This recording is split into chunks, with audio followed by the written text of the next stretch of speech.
Shalom semuanya, apa kabar malam hari ini di Singapura? Wah, luar biasa ya. I really miss Singapore. I'm sending love and hugs to all of you. Tema malam ini adalah relationship with integrity. Wah, seru banget nih tema yang dikasih. But before that, let us put our heart together ya. Tuhan Yesus, terima kasih that tonight, Friday night, we can gather together in your presence. Lord, speak to each one of us. Anoint each one of us, Lord. Urapi setiap kami. Biarlah setiap kami boleh menerima pesan daripadamu sehingga itu menjadi rema dalam kehidupan kami. Berikan rohmu, hati yang taat sehingga kami boleh menjadi lebih seperti Engkau lebih lagi ya Tuhan. Terima kasih Tuhan, dan urapi hambamu bukan kuat dan gagahku, tetapi biarlah Roh Kudus yang bekerja, dan setiap kami ya Tuhan, setiap kami menerima urapan yang baru, the fresh anointing from you. In the name of Jesus we pray, haleluya, amin. Saudara yang dikasihi Tuhan, teman-teman, kita waktu hari Minggu kemarin ya, kita I don't know, I'm not sure if Singapore is big in Valentine, tapi di UK, saya ini sekarang lagi ada di Scotland. In UK all over, kalau kita pergi ke supermarket, kalau kemana, itu jualan kartu Valentine, itu sampai bisa row over many rows, itu semua jualan kartu-kartu Valentine ya. Banyak banget saudara-saudara. And on last Sunday, saya juga celebrate, not Valentine, but I celebrate my anniversary. Saya menikah 23 tahun. Di sini saya boleh lihat udah ada, puji Tuhan ya, semua kemurahan hanya karena Tuhan.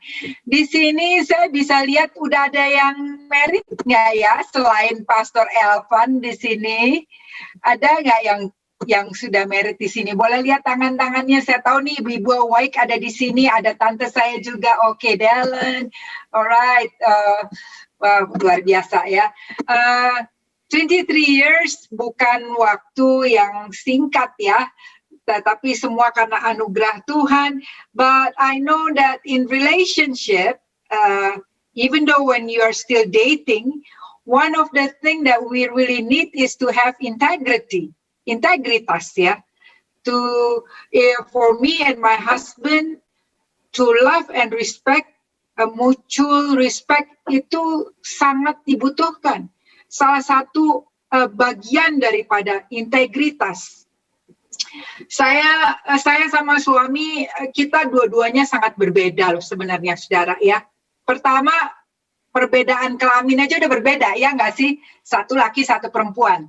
Ya, itu udah berbeda tradisi, berbeda segala macamnya berbeda.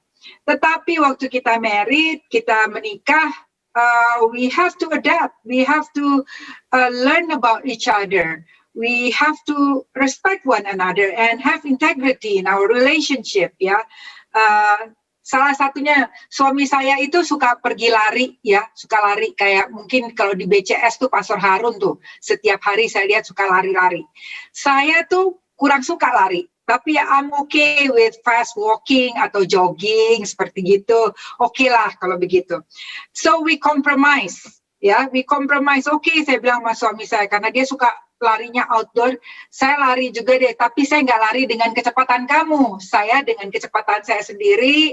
And if you wanted to run fast, ya udah kamu lari duluan, saya jalan dengan my pace gitu. Nanti kita ketemu lagi, jalan sama-sama lagi. It's our dating, saudara. Ya, murah nih datingnya, nggak pakai ya pergi ke restoran-restoran mahal. And after that, maybe we just go have a coffee together. Ya, small thing. But small thing is important. Ya, semua hal-hal yang kecil itu penting di dalam relationship. And we both like traveling.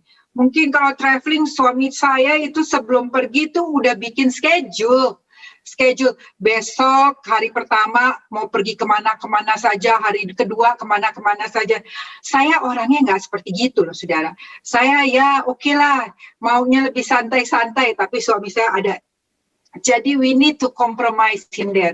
Saya sekarang sama suami saya, boleh dong satu hari lebih santai, nggak harus pakai schedule jam pagi, jam segini jam makan, jam siang harus begini-begini segala gitu loh saudara. So, but the important thing is being honest to each other. It's integrity, yeah. One of the hardest thing in the couple when someone doesn't have integrity, wah itu susah banget saudara. When one say one thing and do another thing, kita mengatakan sesuatu tapi tidak melakukan yang dikatakan. Banyak counseling, marriage counseling, biasanya para istri yang suka datang dan mengeluh tentang suaminya, ada masalah dengan suaminya. Judul-judulnya saudara, ya, karena tidak ada integritas. Integritas kan kejujuran, honesty, ya. Kalau dalam pernikahan mungkin kalau tidak ada kejujuran itu kita bilangnya ada affair, ada selingkuh seperti gitu. Or telling lies, ya, hiding something from your spouse. Mungkin saudara di sini ada yang pernah nonton film apa itu judulnya, Crazy Rich Asian. Pernah ada yang nonton film itu? Di film itu saya pernah nonton Crazy Rich Asian. Oke, Brother Joe udah nonton tuh, ya. Ada seorang wanita, dia sudah menikah, dia itu suka shopping. Shoppingnya barang-barang mahal. Dan apa yang dia lakukan? Sebelum suaminya pulang, dia suruh helpernya untuk umpetin barang-barangnya. That is hiding from the husband, right? Suatu waktu pasti ketahuan. Suatu waktu kalau ketahuan mungkin suaminya nggak bilang sesuatu, tetapi you're gonna lose that respect from your husband. Atau mungkin ada suami-suami yang bilang sama istrinya, aduh sebentar ya, saya harus kerja dulu di depan komputer, bisa depan komputer berjam-jam. But actually he was watching something yang tidak baik, yang tidak boleh gitu ya, mungkin seperti porn like that. Ya, itu saudara juga hiding from your spouse. Ya, we have to be honest to each other. Ya, Amsal 10 ayat 9, Proverb 10 verse 9 berkata, siapa bersih kelakuannya aman jalannya. Tetapi siapa berliku-liku jalannya akan diketahui. Saudara, we have to conduct ourselves with integrity. Kalau kita hidup dengan integritas, kita itu nggak terbeban, saudara. Kita itu bisa hidup dengan damai sejahtera, bisa tenang, ya. Tapi kalau sebaliknya kita umpetin sesuatu, menutupi rahasia, itu makin lama akan membuat kebohongan lepas kebohongan yang bertambah-tambah. What else that is not integrity? Apalagi yang bukan tentang integritas? How about hiding things about yourself, keeping secret from your spouse, ya, atau from other people?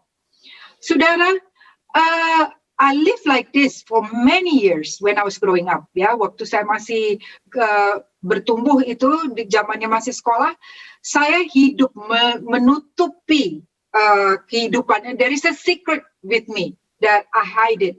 Many years. Kenapa, saudara? Waktu saya masih muda, ya, my parents got divorced. At the beginning, yes, it's hard. Tapi mulai bisa beradaptasi. Hanya waktu saya mulai masuk di junior high school, saya mulai melihat treatment yang berbeda dari teman-teman. Bahkan saya ingat sekali ada seorang teman, ibu dari teman saya, call me and tell me, Monique, kamu tolong jangan main sama anak saya lagi. You know what? When she called me, I was shocked. Karena saya pikir, apakah saya anak yang nakal? Apakah saya anak yang kurang ajar? Apakah saya anak yang perusak? And I look upon myself, saya melihat dan mengukur kehidupan saya tidak begitu. Saya anak yang baik, saya anak yang boleh dibilang pintar. I was a leader in Girl Scout ya, di Pramuka. Saya berprestasi, saya join dalam tim sekolah untuk basketball dan kejuaraan lepas kejuaraan. And you know what? I found out orang tua dari teman saya tidak mau anaknya bergaul dengan saya karena orang tua saya divorce. And that was hurtful. It was so pain ya, sangat-sangat menyakitkan dalam hidup saya. And then what I did is I closed my heart. Kemana saya pergi, I was carrying this big shield around me, so I won't get hurt. I pretend like I'm somebody else.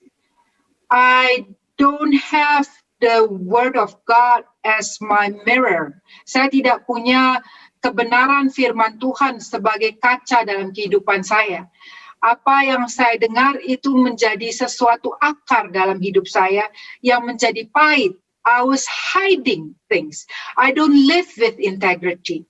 And that is not right before God. I didn't understand that. Saya tidak mengerti hal seperti itu. Integrity is about honesty. Honesty. Psalm 25, Mazmur 25, ayat 21. Firman Tuhan berkata, ketulusan dan kejujuran kiranya mengawal aku, sebab aku menanti-nantikan Engkau. Saudara, waktu kita menanti-nantikan Tuhan, kita mendapat kekuatan. Roh Kudus membantu kita, membantu saudara dan saya untuk hidup tulus, untuk hidup jujur. Justru kejujuran dan ketulusan yang kita lakukan itu yang mengawal kehidupan kita, itu yang menuntun hidup kita kepada kebenaran. Dan kita tahu waktu kita berjalan di dalam kebenaran, kita pasti akan mengarah lebih lagi kepada Tuhan dan His purpose. Masa depan yang indah. Yeremia 29 ayat 11 mengatakan, nggak usah dibuka, kita semua juga tahu. Rancangan Tuhan bagi saudara dan saya bukan rancangan kecelakaan, bukan rancangan kerugian, bukan rancangan malapetaka, bukan rancangan sakit penyakit. No, tetapi sebaliknya. Rancangan yang penuh damai sejahtera, hope, full of peace, rancangan keberhasilan, rancangan yang baik, semua yang baik yang Tuhan sediakan.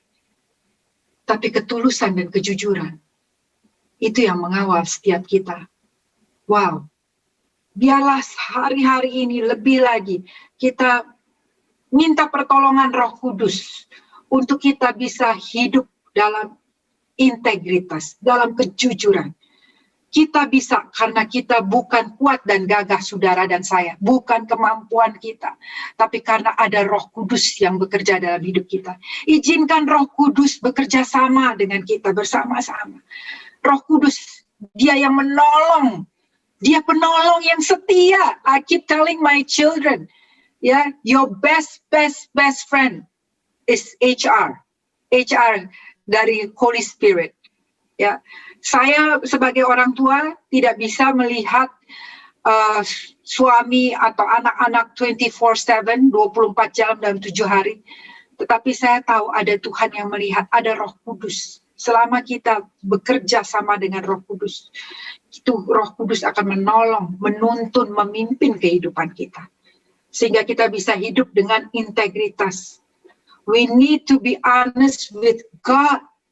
We need to be honest with ourselves. Saya bertahun-tahun, I wasn't honest with myself, my friends.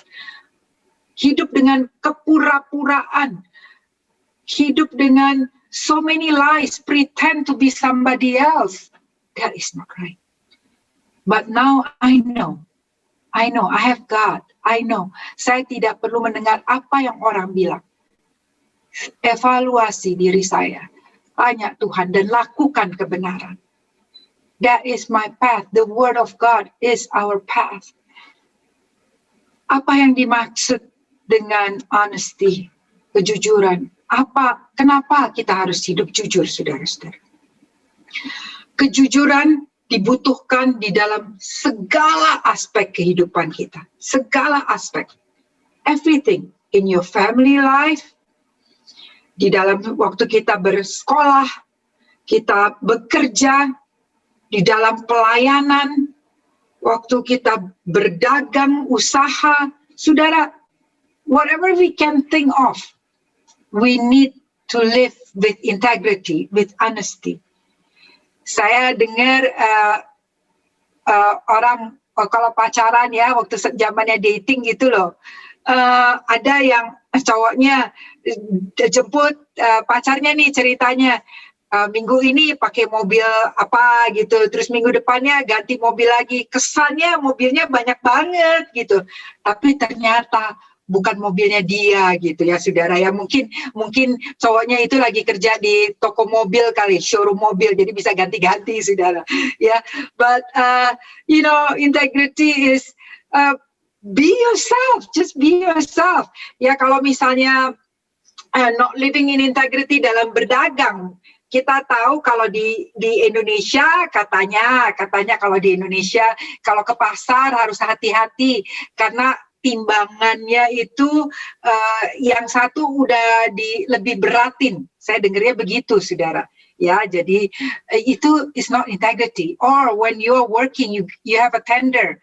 Ya, mungkin kalau tender kan biasanya harus ada 3 quotation, and one of the company can approach you and said, oh, Brother Johan, you know, why don't you choose my company? Kalau kamu choose my company, then I will give you so and so much money. It can be very tempting, saudara, ya. But decision is up to us. Keputusan itu ada pada kita, dan biarlah keputusan yang kita ambil dalam setiap kehidupan, baik di dalam rumah tangga, sekolah, pelayanan, bisnis, apapun, selalu sesuai dengan firman Tuhan. Itulah kaca daripada kita. Kenapa kita perlu hidup jujur, saudara? 3 point kenapa kita perlu hidup jujur. Yang pertama, God, Tuhan adalah integritas. Firman Tuhan berkata, Bilangan 23 ayat 19, Allah bukanlah manusia sehingga ia berdusta, bukan anak manusia sehingga ia menyesal. Masakan ia berfirman dan tidak melakukannya, atau berbicara dan tidak menepatinya? Seringkali kita doubt our God. Tuhan ini saya sudah berdoa lama, kok Tuhan belum jawab doa saya? Kenapa Tuhan, apakah Engkau tidak menepati janjimu? Kita berpikir seperti itu, mungkin karena kita itu tidak bisa menepati janji senantiasa. Jadi kita berpikir Tuhan sama seperti kita. Oh no, Tuhan tidak pernah berdusta, saudara. Apa yang Ia katakan, Ia akan tepati. Bagian kita adalah tegar di dalam memegang janji Tuhan. Kemarin saya saksikan di Woik pengalaman bagaimana waktu saya hamil, saudara-saudara, kehamilan kedua, saya punya anak 4, yang pertama sudah 21 tahun ini, dan kehamilan kedua saya punya kembar 3. Tetapi sebelum kehamilan kembar 3 itu, waktu sudah mulai hamil, dokter mengatakan saya harus selective abortion. Tetapi sebelum saya mendengar pernyataan dari dokter, saya sudah mendapat peneguhan dan janji Tuhan yang suami dan saya pegang erat-erat. Itu yang menjadi kekuatan dalam hidup kami.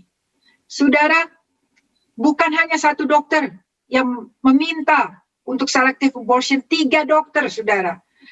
Kita cari second opinion, third opinion, 3-tiganya mengatakan begitu. Sampai dokter keempat baru mau ambil saya sebagai high patient yang mempunyai risk tinggi, ya saudara. Tetapi kita harus berani percaya Tuhan adalah, memang Tuhan tidak pernah berdusta. Tuhan sama dengan integrity. Kenapa kita harus hidup jujur? Yang kedua, karena kita mewarisi kebahagiaan dan masa depan. Amsal kedua ayat 7.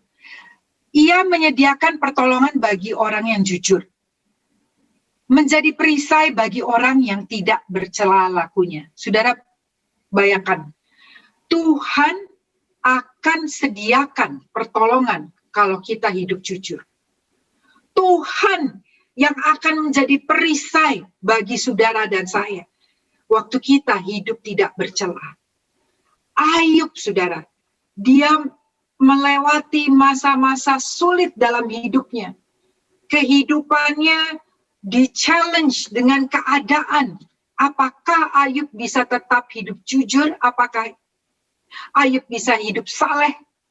Dan Ayub 1 ayat 1 dikatakan, ada seseorang laki-laki di tanah Uz bernama Ayub. Orang itu saleh dan jujur. Ia takut akan Allah dan menjauhi kejahatan. Ayub ini dikenal sebagai orang yang saleh dan jujur. Walaupun Ayub harus melewati penderitaan, di mana dia bisa, udahlah Tuhan, saya tidak mau mengikut kamu lagi. Tetapi dia tetap setia kepada Tuhan. Walaupun dalam proses ada keraguan-raguan. Dalam proses seringkali hidup saudara dan saya, kita melewati keraguan-raguan. Seperti melewati jembatan yang panjang, saudara-saudara. Kita melewati jalan jembatan itu. Dari satu titik ke titik lain.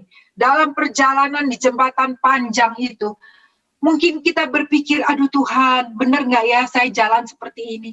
Aduh Tuhan, kok saya sakit saat ini? Ayub sakit, saudara. Bahkan dikatakan boroknya itu dia harus garuk dengan beling.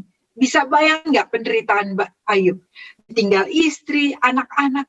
Tetapi Tuhan memperhatikan, Tuhan memperhitungkan integritas daripada Ayub. Dan waktu Tuhan kembalikan kepada Ayub, wow, itulah Tuhan kita. Dia kembalikan bukan seperti semula. Tuhan waktu memulihkan, dia pulihkan jauh lebih baik, saudara. Mendapat anak-anak yang jauh lebih baik, ya, anak-anak yang tidak perlu dibilang-bilangin lagi, saudara. Dapat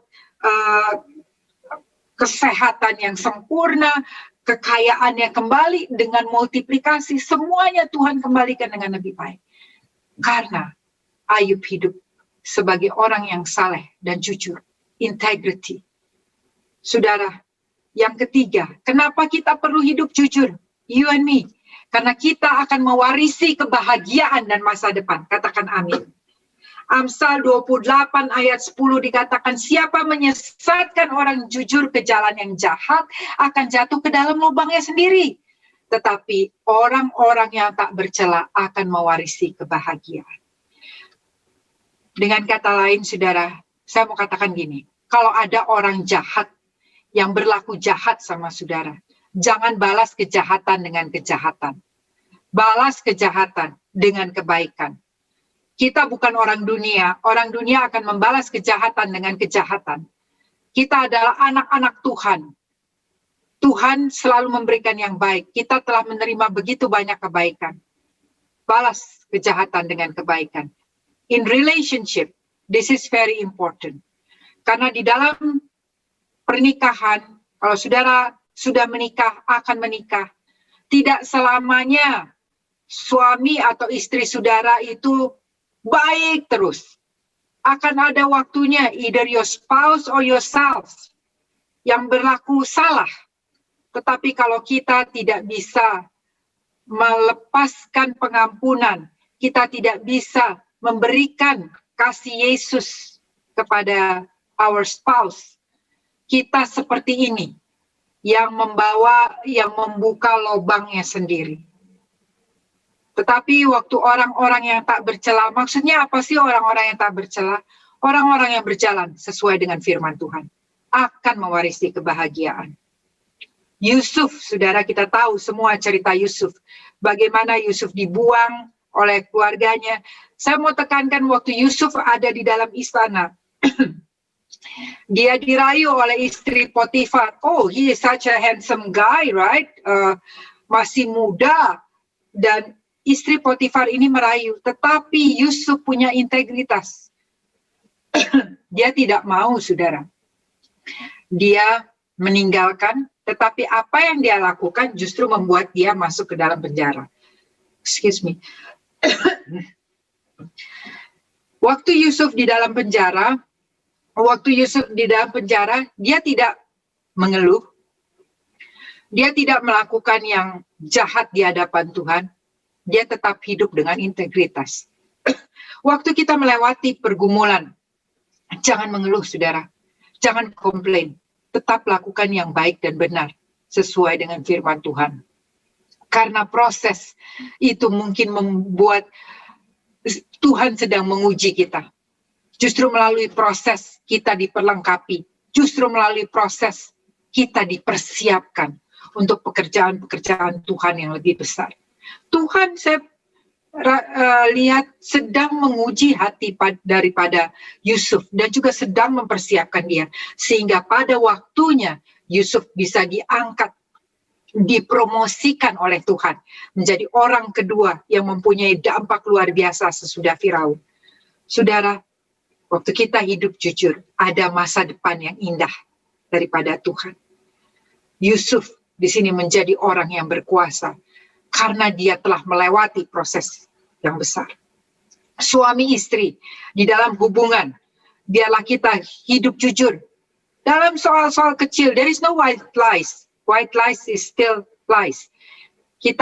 Maksud saya hidup jujur itu kita harus jujur kepada orang yang memang tepat. Bukan berarti, maksudnya, waktu itu ada yang bertanya seperti begini, oh gimana dong kalau misalnya ada perampok masuk ke rumah saya, kalau dia tanya, mana uang saya ada di mana aja, masa saya harus kasih tahu? Oh, itu tidak berhikmat berarti, saudara. Ya, hidup jujur yang ini adalah orang yang memang harus kita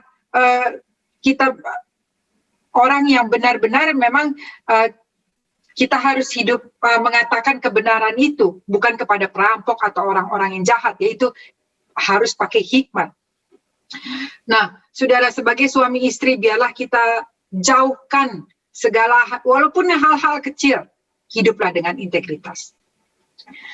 Bagaimana kita bisa hidup dengan integritas? Kita tahu pentingnya untuk hidup berintegritas, tapi bagaimana nih? Step-stepnya bagaimana? Yang pertama, bencilah kebohongan.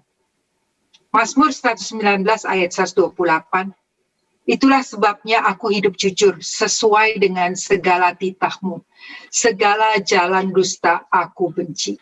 Mulailah membenci dosa kebohongan. Kita bisa hidup dengan integritas. Seburuk apapun kehidupan kita sebelumnya ataupun mungkin masih sekarang menutupi kebohongan-kebohongan, hidup sebagai orang yang like me before, pretend like somebody else. Mulai minta, ngaku dosa kepada Tuhan, minta kepada Tuhan. Dan mulailah benci akan kebohongan. Dan mulai berjalan. Yang kedua, berjalan dengan penuhi hidup kita dengan firman Tuhan. Firman Tuhan, Mazmur 119 ayat 9, dengan apakah seorang muda mempertahankan kelakuan yang bersih? Bukan hanya seorang muda, tetapi setiap kita, berapapun umur kita. Bagaimana hati kita bisa bersih dengan menjaganya sesuai dengan firman-Mu, dengan firman Tuhan. Firman Tuhan itu, saudara, adalah cermin bagi kita. Kita bisa melihat, sekarang di dunia, orang susah untuk melihat ini integritas atau tidak. Orang bilang ini benar, hidup ini benar. Seperti contoh saja yang lagi marak ya di Amerika, di negara Eropa, lebih daripada Asia mungkin, kayak LGBT life. Mereka rasa, oh itu baik, Tuhan itu maha kasih, Tuhan itu mengasihi semua orang. Benar, saudara, benar sekali. Tuhan mengasihi semua orang tanpa kecuali, itu sangat benar. Tetapi Tuhan tidak mengasihi dosa. dosa di mata Tuhan. Bukan berarti kita harus membenci orang LGBT, karena Tuhan datang untuk memulihkan. Tuhan datang untuk menyembuhkan. Bagian kita adalah membawa kebenaran itu di dunia yang gelap ini. Karena saudara dan saya, you know what? Kita adalah rekan sekerja Allah. Saudara dan saya, kita pembawa terang, membawa garam di dunia yang sudah gelap. Yesaya juga mengatakan dunia ini sudah ditutupi dengan kegelapan. Tetapi wait, terang Tuhan sudah datang atasmu. Terang Tuhan ada atas setiap kita. Kita waktu kita keluar, baik di dalam keluarga, di dalam pelayanan, di dalam usaha saudara, di dalam studi saudara, we have to be different. Yes, we have to be different because we are different. Bukan karena kita sombong, oh I'm better than you, it's not. Tetapi karena kita membawa Roh Kudus di dalam hidup kita. Penuhi hidup kita dengan firman Tuhan, saudara. Poin yang terakhir, hidup dipimpin oleh Roh Kudus. Yohanes 16 ayat 3. Mereka akan berbuat demikian karena mereka tidak mengenal baik. Yohanes 16 ayat 13. Saya bacakan. Maaf, saya salah tulis di sini. Tetapi apabila ia datang, yaitu Roh kebenaran, ia akan memimpin kamu dalam kebenaran, sebab ia tidak akan berkata-kata dari dirinya sendiri, tetapi segala sesuatu yang didengarnya, itulah yang dikatakannya, dan ia akan memberitakan kepadamu hal-hal yang akan datang. Hidup dipimpin oleh Roh Kudus, dipimpin oleh Roh kebenaran yang membawa kita kepada Tuhan dan kepada jalan-jalannya.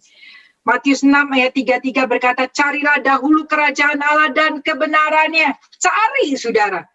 Bukan nunggu, kita nggak bisa nunggu, kita harus mencari. Dan waktu kita mencari kebenarannya, kita mencari hidup dalam prinsip kerajaan Allah. Saudara, firman Tuhan mengatakan segalanya akan ditambahkan. Bukan segalanya akan ditambahkan terlebih dahulu baru kita mencari.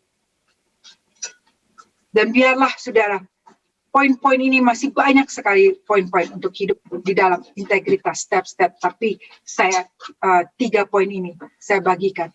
Biarlah ini resonate in our life sehingga kita membenci kebohongan. Biarlah kita bisa hidup sesuai dengan firman Tuhan. Penuhi hidup kita dengan firman Tuhan. Kalau air di dalam gelas, air yang kotor, kita mau ubah air itu, tentunya kita harus membuang air yang kotor terlebih dahulu dan mengisi dengan air yang bersih sehingga kehidupan kita menjadi makin lama makin bersih.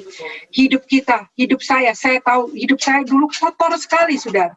Sekarang pun kita masih dalam proses, tapi make sure di dalam proses jangan pernah tinggalkan Tuhan. Pegang Tuhan, pegang firman-Nya. Firman Tuhan itu yang akan membuat kita dapat kuat, dapat tetap tegar. Bahkan lebih daripada itu, menjadi terang dan garam, saudara.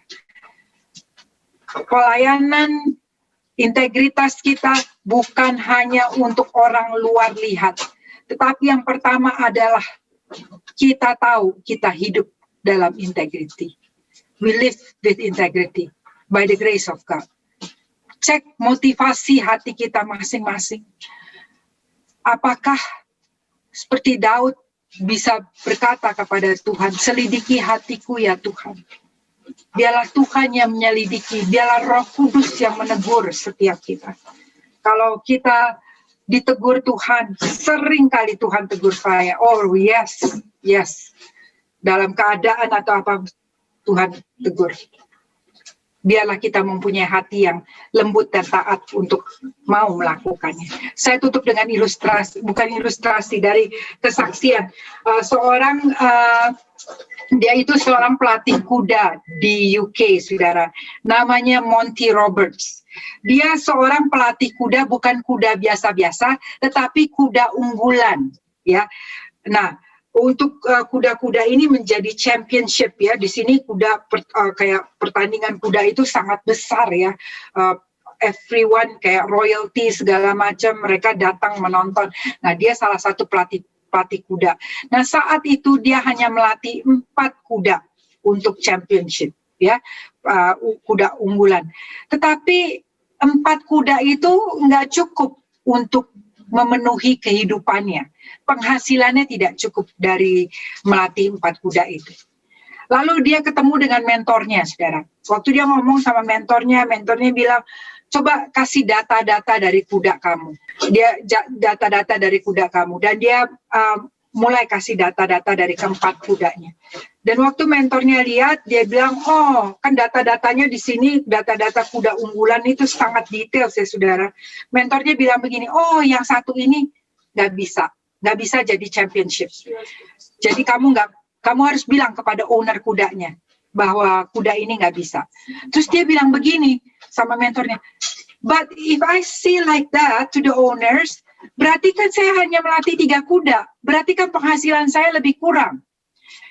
Terus mentornya bilang, well, do you want to live with lie? Kamu mau hidup dengan berdusta? Lalu dia pikir, no, I don't want to do that. Mentornya bilang, it's up to you, it's your decision, ya, terserah kamu, keputusan ada di kamu.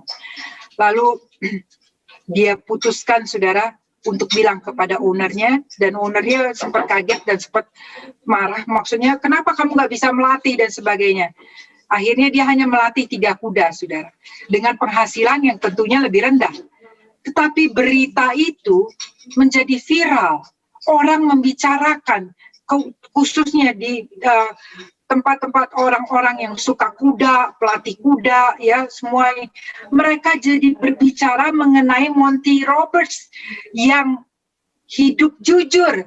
Ternyata orang jujur itu mungkin langka, ya saudara, menjadi pembicaraan yang heboh. Saudara, berita viral itu sampai terdengar kepada Queen Elizabeth, ya, the Queen of England. Saudara tahu Queen Elizabeth ini suka sekali dengan kuda-kuda. Seluruh keluarga itu mereka bermain kuda. Akhirnya Monty Roberts dipanggil, ditanyakan, dan dilihat. You know what happened, saudara? Monty Roberts di-hire sebagai pelatih kuda di istana. Bukan hanya 3 kuda, saudara. Kudanya banyak banget, ya. Saudara, live with integrity. Kalau Tuhan izinkan kita untuk hidup dalam integritas, kita berdoa. Mungkin kita berdoa hari ini, Tuhan, saya mau hidup di dalam integritas. You know what? Tuhan tidak akan memberikan integriti begitu saja. Tuhan akan memberikan kesempatan kepada saudara dan saya untuk menunjukkan apakah kita memilih hidup di dalam kejujuran dengan integritas atau tidak. Kembali lagi, keputusan ada pada saudara dan saya. Tapi saya berdoa agar setiap kita mengambil keputusan yang tepat. Keputusan yang menyenangkan hati Tuhan. Keputusan yang sesuai dengan firman Tuhan. Mari kita berdoa. Father in heaven, we are so grateful, we are so thankful. Terima kasih Tuhan untuk setiap pesan, setiap kebenaran firman-Mu. Biarlah Tuhan, Engkau yang telah memilih setiap kami, telah menentukan setiap kami sebagai anak-anak-Mu. Pakai hidup kami, supaya kami boleh menjadi teladan, baik di dalam keluarga, keluarga besar, di dalam pelayanan, di dalam usaha, di dalam studi, di luar ya Tuhan. Di mana integritas is so rare right now, Lord. Pakai hidup kami Tuhan. Biarlah Tuhan dan melalui kehidupan kami Tuhan, nama Tuhan Yesus yang ditinggikan dan dimuliakan. Terima kasih Tuhan Yesus untuk malam hari ini. Berkati setiap keluarga daripada channel Tuhan. Apa yang mereka lakukan Tuhan Kau berkati dengan urapan yang baru daripada Engkau. Berikan kekuatan berjalan di dalam kebenaran firman-Mu. Urapi setiap kami ya Tuhan. Terima kasih Tuhan Yesus. Segala pujian, pengagungan, dan kehormatan kami kembalikan kepadamu. Di dalam satu nama yang ajaib kami berdoa. Yesus Kristus. Haleluya. Amin. Terima kasih. Oke, thank you banget Pastor Monique untuk sermonnya. Saya sudah banyak terima pertanyaan nih mengenai integritas dalam relationship. Nih, oke, pertanyaan yang pertama, Pastor Monique, mungkin ini kerinduan hati setiap orang pengen tahu, ada nggak sih dari Pastor Monique punya personal life gitu loh, challenges apa yang Pastor Monique hadapi dan bagaimana mengovercome itu untuk memiliki integritas di dalam hubungan? At the beginning, I said in relationship, it's very important to have a mutual respect, yeah. To love and respect my spouse, to love and respect others. Bukan hanya pasangan, tetapi teman-teman. Karena dunia ini kita tuh nggak sempurna, ya. Dunia ini nggak sempurna. But with love, dengan kasih itu menutupi segalanya. Dengan kasih Tuhan kita jadi gini loh, kita nggak ngejudge, kamu do like this, I can do it like that juga loh. Karena gini, saya pernah punya teman ya, saudara ya, dia itu suaminya kasar sekali, aduh kasar banget. Kalau ngomongnya juga suka bilang, kamu sekarang sudah married jadi gemuk ya. Wanita tuh kan nggak suka ya dibilangin begitu gitu loh. Tetapi ngomongnya sering begitu dan kasar sekali. Dan suaminya juga mungkin bilang kalau sekarang kamu nggak laku lagi gitu ya, kata dengan kasarnya seperti begitu. Dan you know what? Instead of having love, the wife got hurt dan menyimpan kepahitannya. Jadi kita juga harus hati-hati, nggak boleh menyimpan kepahitan, karena waktu kita menyimpan kepahitan, that bitterness is an open door untuk iblis ya, untuk masuk menginjak itu, dan kita itu kayak ngundang iblis berpijak dalam kepahitan kita. Jadi jangan sampai ada kepahitan. Untuk itu harus ada komunikasi. Penting di dalam relationship to have a good communication. Tanpa good communication, it's very difficult. Ya, tanpa love, tanpa respect one another, yang ada kita akan menjadi orang-orang yang menghakimi. Kamu begitu, saya juga bisa begitu. Apa yang terjadi sama istri yang suaminya kasar seperti itu? Dia ketemu teman lamanya, dia mau menunjukkan kepada suaminya kalau dia masih menarik gitu ya. Dan mulai bersahabat dan mulai lebih lagi sampai akhirnya menjadi suatu affair. Nah, ini bahaya sekali saudara kalau dari hal-hal kecil tidak diselesaikan. Coba kita balikan kembali. Kalau dalam seperti hal-hal sudah ada masalah yang kecil aja, kita selesaikan, ya sudah selesai. Memang waktu menyelesaikan itu mungkin, nggak enak atau apa, tapi kita bisa minta kepada Tuhan. Tuhan beri saya kapasitas hati yang lebih besar lagi, untuk saya punya kasih, sehingga waktu saya bicara, saya tidak menuduh, saya tidak menghakimi, tetapi saya mengasihi. Tuhan beri saya kekuatan lagi, supaya saya bisa respect dia, supaya saya melihat bukan keadaan dia saat ini, tetapi potensi yang ada di dalam kehidupan dia, supaya saya bisa malah menjadi orang yang menuntun dia, menjadi orang yang lebih baik. I think mutual respect, love and respect itu penting ya, Mareta. Wow, oke. Thank you banget Pastor Monique. Ingat ya teman-teman, jangan menghakimi, kita harus mutual respect loh. Seperti di Amsal kan juga ada bilang kayak Pastor Monique, perkataan yang seperti madu itu memberikan kesegaran, something like that. Yeah. Oke. Tepat pada waktunya. Oke, ini banyak banget pertanyaan-pertanyaan yang udah masuk. Aku invite teman-teman bisa klik mungkin yang kita akan men-submit yang terpopuler ya, bisa di polling. Oke, mungkin ini kerinduan yang teman-teman, kan kita banyak yang masih belum menikah di sini nih, Pastor Monique. Jadi lagi masa jenjang pacaran ini. Jadi pengen tahu gimana sih, how transparent should we be? Kan tadi Pastor Monique sharing mengenai kejujuran di dalam berhubungan. Nah, tapi kita juga bingung gitu loh. Kita harus sampai seberapa jujur sih? Ini belum menikah gitu loh, masih tahap pacaran. Apakah harus dibahas dari kejadian di masa lalu? Mungkin ada yang dulu sempat bad relationship, atau mungkin sempat melakukan hal-hal yang aneh, atau bagaimana. Jadi apakah itu semua harus dikasih tahu, Pastor Monique? It depends on the situation. It is case per case. But ini pentingnya komunitas ya. Di dalam channel ini ada Pastor Elvan, ada Sister Ruth sebagai mentor-mentor, sebagai your mentor. Jadi waktu kita sedang pacaran, jangan pacaran di balik-balik orang cuman kita pacaran berdua aja. You know, what I tell my children, right? Kalau misalnya mereka udah mulai suka sama seseorang pada waktu umurnya, mereka harus perkenalkan pacar sama mami papinya terlebih dahulu. Gitu. Mulai dengan pertemanan terlebih dahulu.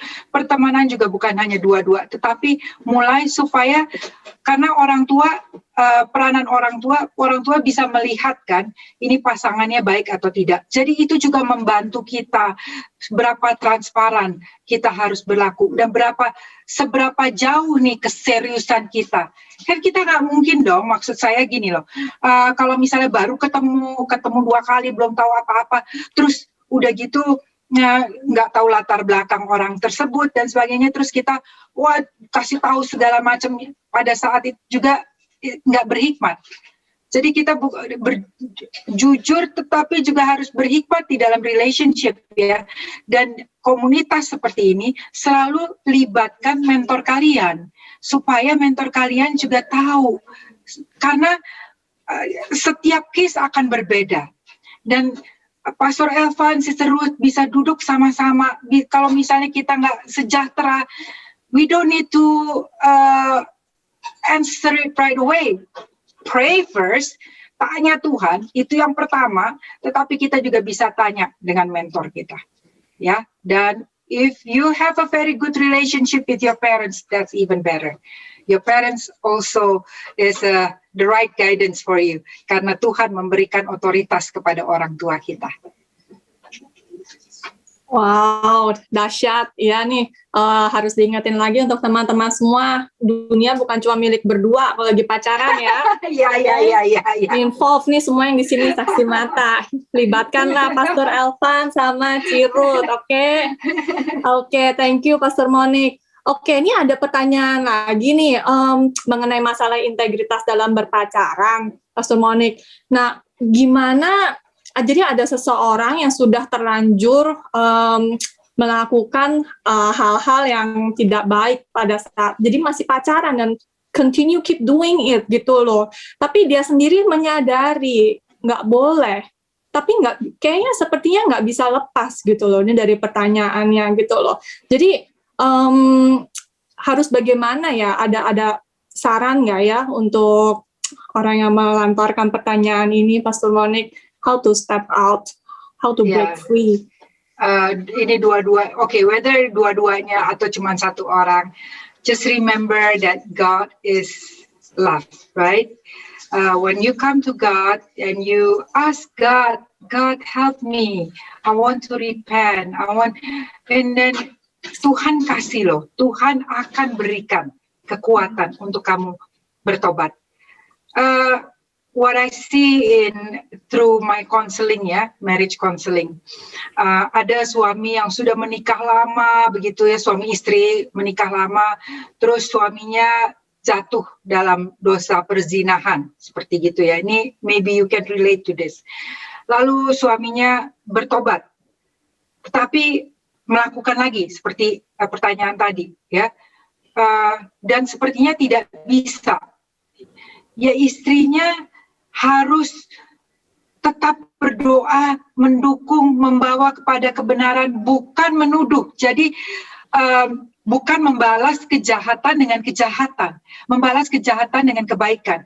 Di dalam relationship yang masih dating, itu penting sekali. Kalau suami istri udah nggak bisa divorce, tapi kalau dalam relationship, kamu juga harus tahu kenapa, apa masalahnya, apakah karena dia memang addicted, ya, karena mungkin, biasanya addicted dan jatuh bangun sama orang lain itu bisa macam-macam. Jadi harus ditelusuri lebih lagi, addictednya apa karena orang tersebut kecanduan dengan pornografi, karena ini banyak sekali case yang terjadi, suami-suami selingkuh karena mulainya dengan pornografi.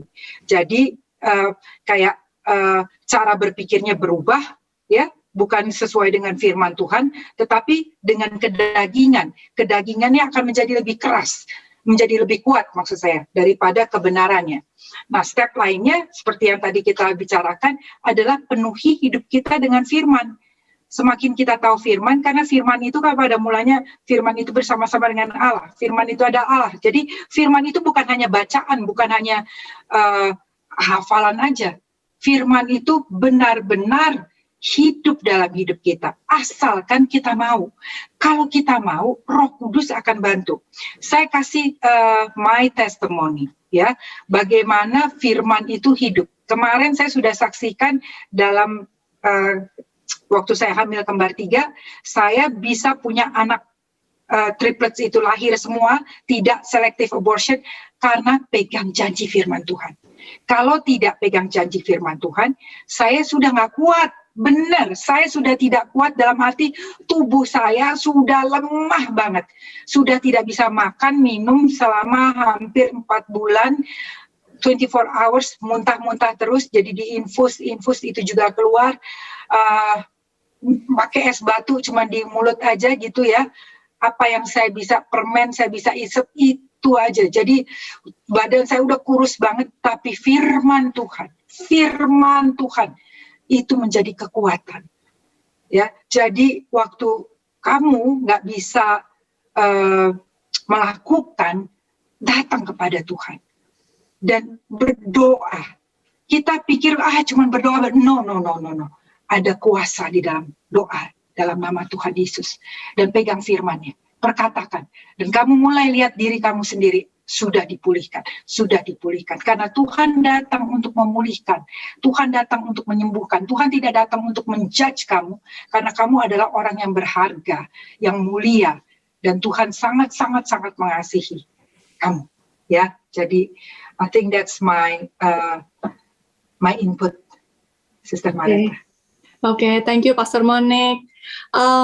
Kalau ini kan, ini kita lihat dari sisi yang berbeda nih Pastor Monique. Kalau tadi kan mungkin nggak bisa melepaskan diri. Nah, kalau yang ini tuh dia karena tahu hubungannya itu nggak baik, jadi dia berpegang pada integritasnya, tapi akhirnya jadi putus pacar Pastor Monique.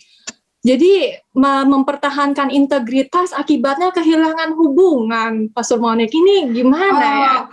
Tuhan kan bilang jadi Tuhan sakit hati katanya karena mempertahankan integritas. Well, we have to live by integrity. Berjalanlah dengan kebenaran. Tuhan akan memberikan yang seiman dan sepadan. Ya, seiman dan sepadan berarti kalau orangnya belum berintegritas ya belum sepadan, dan Tuhan akan memberikan, gak usah sakit hati.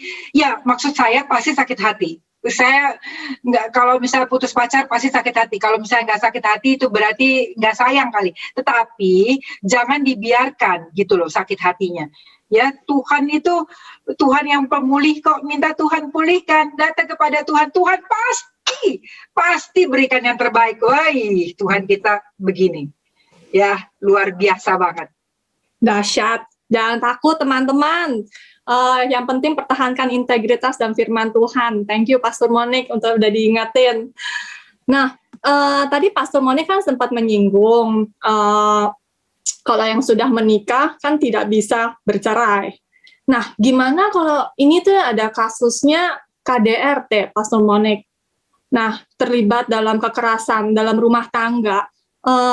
Saya nggak tahu ini dari pihak, kayak kebanyakan besar sih istri yang terkena dampak kekerasan ya, bukan the other way around gitu loh. Harus bagaimana ya kepada si istri ini yang terkena kekasaran dalam rumah tangga, tapi kayak terjebak jadi kayak rasanya. Pastor Monique. This is a very difficult situation. Tapi gini, saya punya teman juga ya yang kena KDRT sama suaminya. Dan actually sampai saat ini suaminya masih suka begitu. Dan yang dia lakukan adalah dia laporkan ke polisi karena sudah berkali-kali dan matanya tuh sudah sempat dipukul sampai biru-biru seperti begitu. Ya, berarti kan ini suaminya ada penyakit. Ya, satu hal, dia tidak divorcekan, dia tidak menceraikan. tetapi dia minta bantuan baik secara spirit, dia harus perlu, secara spirit dia perlu, karena kalau spirit kita, roh kita udah down, udah hancur, segala sesuatunya akan udah nggak kuat untuk melakukannya. Dan dia sangat ditolong oleh komunitasnya, di mana teman-temannya mendoakan, di mana ini, dan dia sempat pisah kamar, ya, karena dia harus memberi ruang kepada suaminya untuk menunjukkan integritinya. Dia tidak berbuat jahat kepada suaminya, ya, tetapi dia tetap doakan, tetapi dia harus put boundaries sampai suaminya juga dilayani, suaminya juga perlu dilayani sampai suaminya menjadi lebih baik dan menjadi lebih baik, menjadi lebih baik.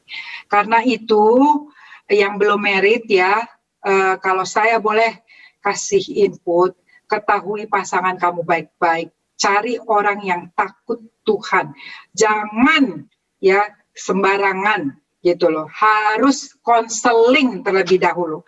Kita di gereja ini ada marriage counseling, pre-marriage counseling, harus ikutin. Jangan sampai tidak, karena di situ kita akan belajar setiap step, baik dalam soal keuangan, masa lalu, dan sebagainya.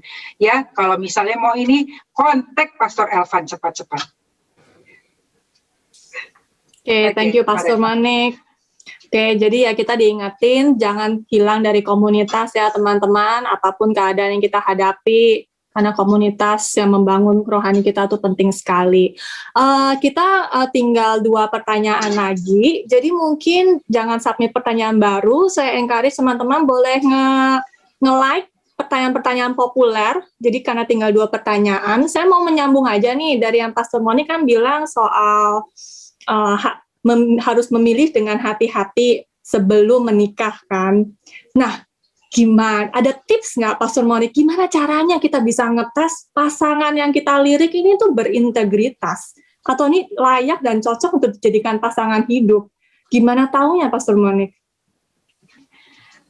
Sebenarnya banyak hal kita perlu tahu ya. Yang pasti kan harus takut Tuhan, itu udah yang pertama ya, takut Tuhan. Dan kita juga ngelihat bagaimana pacar kita memperlakukan, katakan keluarga kita, orang tua kita, adik-adik kita, itu kan bisa dari situ udah kelihatan. Apakah dari pacaran udah suka bohong-bohong gitu, ataukah udah suka janji-janji surga ya, tip-tip begitu kan kadang-kadang kita suka waktu pacaran ketutup, nggak kelihatan. Semuanya serba wah berbunga-bunga. Nah ini juga, dan kalau kita dekat sama Tuhan, Roh Kudus akan beri kok ya kepekaan kepada setiap kita. Dan Tuhan akan bukakan, minta aja tanya sama Tuhan, Tuhan, my life is yours. Pasangan saya yang mana Tuhan? Apakah dia yang, kalau Tuhan bukan dia, Tuhan tolong bukakan, tolong perlihatkan. Beri saya kepekaan lebih lagi. Roh Kudus pasti akan bantu, pasti. Ya, dan kita juga karena itu penting pasangan itu juga kenal dengan orang tua. Kalau kita masih punya orang tua, ya, atau orang tua rohani, atau your pastor, your mentor, itu penting karena mereka kan juga tahu kamu. Mereka kalau kita lagi jatuh cinta, biasanya segala sesuatu yang jelek pun kelihatannya bagus. Tetapi orang-orang yang sayang sama kita, yang tahu kita, yang perhatikan kita, yang doakan kita, mereka juga Tuhan beri kepekaan. Oke, ini kayaknya balik lagi dengan advice dari Pastor Monik yang di awal ya.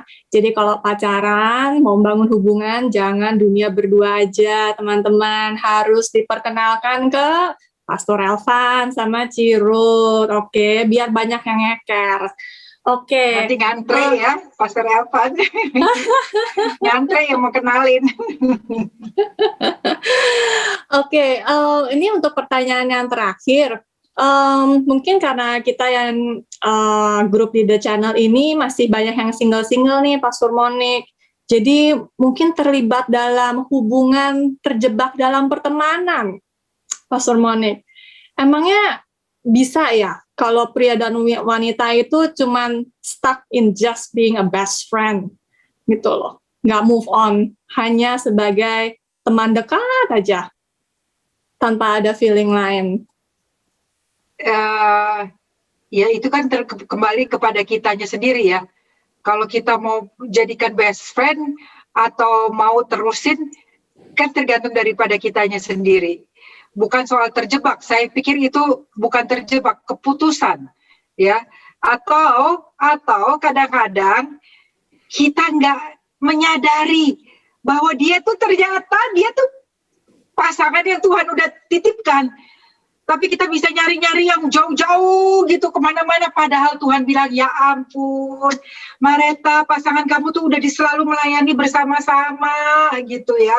Kadang-kadang kita suka lupa, nggak lihat. Padahal Tuhan udah kasih tahu di depan kamu. Contohnya seperti gitu.